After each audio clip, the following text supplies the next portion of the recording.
Muy buenas tardes, querida profesora. En el día de hoy venimos a presentarles el primer parcial virtual de cálculo diferencial a cargo de la señorita Mari Alejandra Liscano Gómez. y Miguel Esteban Jiménez Bleño. Procederemos con la solución del previo. Tenemos que el primer punto de nuestro parcial dice: identifica el nombre, dominio, rango, intersecciones con los ejes, simetría de las siguientes funciones y realice su respectiva gráfica. En el primer inciso nos dicen que la función f de x está igual a 3x al cubo más 12x al cuadrado menos 96x. Como podemos mirar, nuestra función es reducible en 3. La simplificamos dividiendo en 3 todos los términos que componen a la función y nos queda que nuestra función es x al cubo más 4x al cuadrado menos 32x. Como vemos, nuestra nueva función o la función más simplificada podemos factorizarla porque tenemos un factor común entre todos los términos que es x. Tal que nos queda x que multiplica a x al cuadrado más 4x menos 32 igual a 0. Ahora vamos a mirar cómo hallamos los puntos de corte en nuestra función. El primer punto de corte que tendremos es igualando este x que multiplica a los otros términos igual a 0. X igual a 0 va a ser nuestro primer punto de corte. Y como vemos, los términos que están dentro del paréntesis representan una función cuadrática o se pueden solucionar mediante la fórmula cuadrática y nos queda que x más 8 que multiplica a x menos 4 va a ser igual a 0. Vamos a igualar cada uno de estos términos para hallar los otros dos puntos de corte y tenemos que x más 8 es igual a 0. Despejando la x nos queda x igual a menos 8, que sería nuestro segundo punto de corte, y x menos 4 igual a 0, donde x toma el valor de 4, va a ser nuestro tercer punto de corte. Para mirar la gráfica, vamos a basarnos o apoyarnos en nuestro programa de GeoGebra. Esta va a ser más o menos la trayectoria que va a tener nuestra función. Y si nosotros nos acercamos un poco a la gráfica, nos podemos dar cuenta que esta pasa por los 3 puntos de corte antes mencionados. Tal que podemos concluir, obtener como conclusión, que nuestra gráfica es una función cúbica, que su dominio son todos los reales, se extiende en todos los reales, que su rango se extiende en todos los reales, que posee 3 puntos de corte, que son 0,0, menos 8,0 y 4,0, y que nuestra función es una función asimétrica. ¿Asimétrica por qué? Porque nos lo da la gráfica, cómo queda la gráfica y los puntos o las cantidades de puntos con las que nos queda nuestra gráfica. La parte B nos dice x al cuadrado más y al cuadrado es igual a 1. Para resolver este ejercicio vamos a tener en cuenta cuál es la función que nos describe un círculo, una circunferencia dentro de nuestro plano cartesiano. Y tenemos que esta está descrita por x al cuadrado más y al cuadrado igual al radio al cuadrado, donde R nos representa el radio, por lo que anteriormente o en nuestro inciso inicial, nuestro problema inicial, nuestro 1 nos va a representar el radio. Siguiendo apoyándonos en GeoGebra, tendremos la siguiente gráfica. De x al cuadrado más y al cuadrado igual a 1, nos va a salir una circunferencia de esta forma. Por lo que podremos concluir entonces que nuestra función es una circunferencia unitaria, que nuestro dominio se extiende desde menos 1,1, que nuestro rango se extiende desde menos 1 hasta 1, que nuestros puntos de corte van a ser 4, 1,0, 0,1, menos 1,0 y 0,-1, y que además nuestra función posee una simetría par. ¿Por qué par? Porque lo que está en un eje lo refleja no solo en el otro, sino en los 4 ejes que conforman el plano cartesiano. Bueno, procederemos al segundo punto que nos dice que el costo de una llamada desde un teléfono móvil por plan es de 1,5 los primeros 60 minutos. Después del minuto 60, el precio cambio varía a 4,8 por minuto y cada mensaje de texto cuesta 0,8. El punto A nos dice que encontremos un modelo matemático que exprese el coste de la llamada. Modelo matemático en que nos basamos fue una función a condición que nos dice, primero que todo, hicimos dos análisis que van así. Función de x es igual a coste de llamadas por minuto y x es igual al número de minutos empleados en una llamada. En la función a condición tenemos que el valor total de 1,5x es igual que se encuentre entre 0 y 60 minutos, incluyendo el 60. Y por lo contrario, que si supera los 60, va a ser el valor total de 4,8x. Cambio. B. ¿Cuántos minutos habló y cuántos mensajes mandó una persona si la cuenta total fue de 233? Donde 1,5x es el valor total de la llamada y más 0,8y es el valor total de los mensajes, igual a 233. Seleccionamos 54 que está entre 0 y 60 minutos. Entonces sería 1,5 por 54 más 0,8 y igual a 233 y procederemos a despejar y. Lo que pasa a sumar pasa a restar, lo que está sumando pasa a restar y lo que está multiplicando pasa a dividir. 1,5 por 54 nos da un total de 81 y 233 menos 81 nos da igual a 152 sobre 0,8, que nos da igual a y es igual a 190, tal que 54 minutos multiplicados por 1,5 nos da un total de 81 y 190, que es el valor total de los mensajes, por 0,8, eso es igual a 152 y 81 más 152 da un total de 233. Por otro lado, hicimos un segundo análisis, puesto que no estábamos convencidos de que nuestro primer modelo fuera el que se ajustara al ejercicio.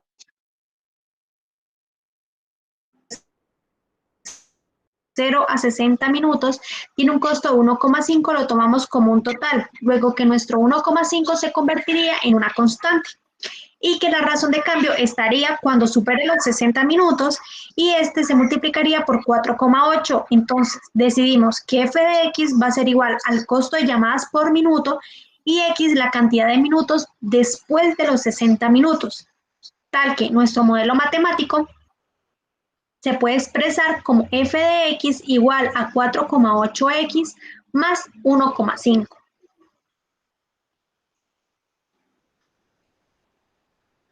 Procederemos al tercer punto que nos dice, da las siguientes funciones, resuelva f por g de x, f de x es igual a x al cuadrado más 4x más 4, todo sobre 2x más 2, donde tomaremos g de x igual a 1 sobre x al cuadrado más 4x más 4 sobre 2x más 2 por 1 sobre x es igual a x al cuadrado más 4x más 4 sobre 2x al cuadrado más 2x. Vamos a simplificar la ecuación y la vamos a factorizar, donde x más 2 por x más 2, todo sobre 2x por x más 1. Ya no se puede simplificar más y queda así. Posteriormente vamos a hallar entonces la parte B, donde nos indica que f compuesta de g de x nos están pidiendo esto. Entonces, tener una función f compuesta significa que la x que acompaña o que es la razón de la f se va a convertir en nuestro g de x. Por tanto, acá lo podemos mirar que nuestra compuesta nos quiere decir que f se va a evaluar en 1 sobre x.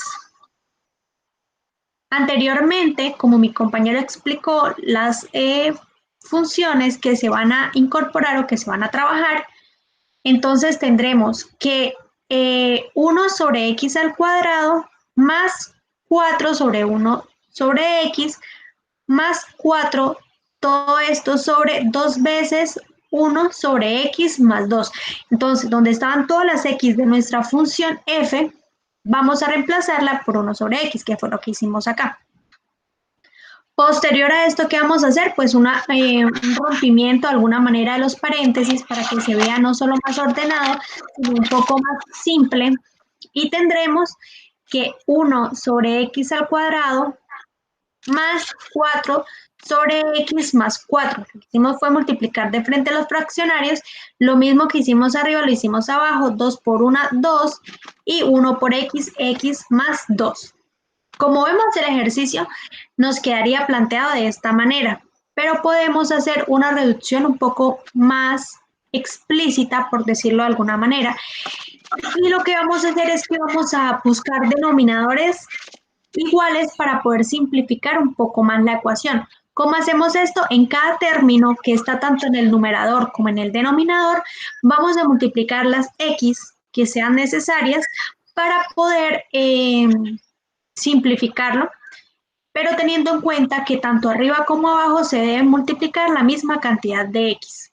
Entonces, vamos a tomar el de mayor exponente, en este caso sería el x al cuadrado, el primer término nos queda igual, más teníamos 4x, quiere decir que vamos a multiplicar por una x arriba y por una x abajo para obtener un x al cuadrado en la parte del denominador, y que nos quede 4x sobre x al cuadrado. Como vemos, el 4 está solo, lo que quiere decir que arriba y abajo se va a multiplicar por un x al cuadrado para no desbalancear la ecuación. Y nos queda 4x al cuadrado sobre x al cuadrado. Todo esto sobre, lo mismo vamos a hacer en la parte del denominador. Vamos a buscar que el denominador de abajo nos quede también en términos de x. En tal caso, 2 sobre x se me va a mantener igual, siendo el mayor exponente que hay. Y el 2 vamos a multiplicarlo tanto en el numerador como en el denominador por x. Como vemos, entonces tenemos un factor común de denominador y podemos expresarlo de la siguiente manera. 4x al cuadrado más 4x más 1 sobre x al cuadrado, que a su vez está sobre 2x más 2 sobre x. Teniendo nuestra función de esta manera, podemos realizar una multiplicación de extremos con extremos y medios con medios, o la común llamada ley de la oreja. Entonces nos quedaría x que multiplica a 4x al cuadrado más 4x más 1 sobre x al cuadrado que multiplica 2x más 2. Como podemos ver acá, podemos simplificar las x.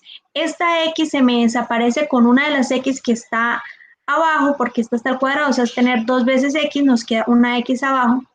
Y nuestra función nos quedaría de la forma 4x al cuadrado más 4x más 1 sobre x que multiplica a 2x más 2, y para romper este paréntesis y que nos quede de una manera un poco más ordenada, tendremos que nuestra función nos queda 4x al cuadrado más 4x más 1 sobre 2x al cuadrado más 2. Y damos por terminada nuestra función compuesta. Ahora, el cuarto punto nos dice, la función y igual a x al cubo menos 1 sobre x menos 1 es una función continua, explica.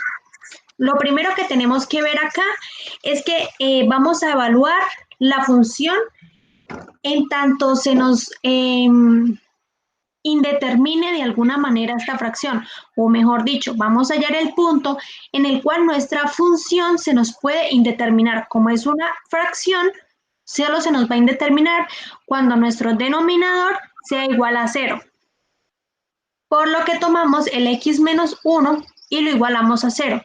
Tal que al despejar x nos va a dar un valor de 1 y vamos a reemplazarlo en nuestra función para mirar cómo se comporta esta. Tendremos que 1 al cubo menos 1 sobre 1 menos 1 va a ser igual a 1 menos 1 sobre 1 menos 1, que nos va a dar 0 sobre 0. Quiere decir que nuestra función en el punto número 1 no va a existir. Entonces vamos a analizar si esta función la podemos hacer una discontinuidad evitable. Podemos evitar que esta discontinuidad se prolongue. Para que esto ocurra, tenemos que el límite de f de x tiene que ser diferente a la función en x. Como ya miramos que esto no existe, entonces quiere decir que nuestro límite tiene que tener un valor para que nuestra función se removie. Tenemos que cuando x tiende a 1 va a ser de...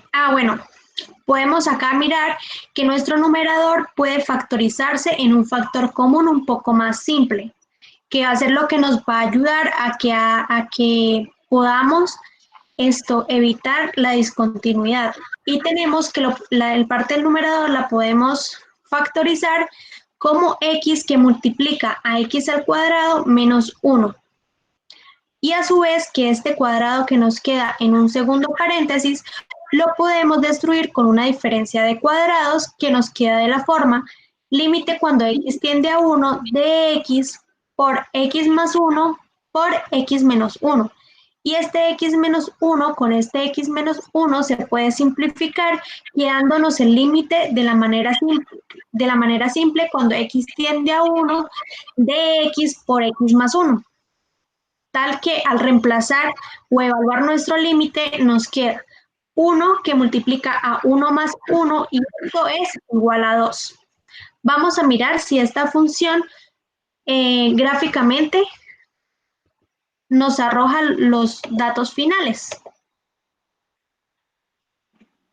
Bueno, como podemos observar en la gráfica, tenemos un dominio de todos los reales y un rango desde menos 0,5, menos 0,25 hasta más infinito. En conclusión, se puede decir que f de x al cubo menos x sobre x menos 1, que x diferente de 1, 2x igual a 1. Como el límite nos dio 2 y nos dice que es 1, pero como hemos evitado la continuidad, podremos entonces decir que nuestra función estará condicionada por nuestra función inicial diferente de 1 y a partir de 2 cuando x sea igual a 1. Con esto damos por terminado el previo y muchas gracias por su atención.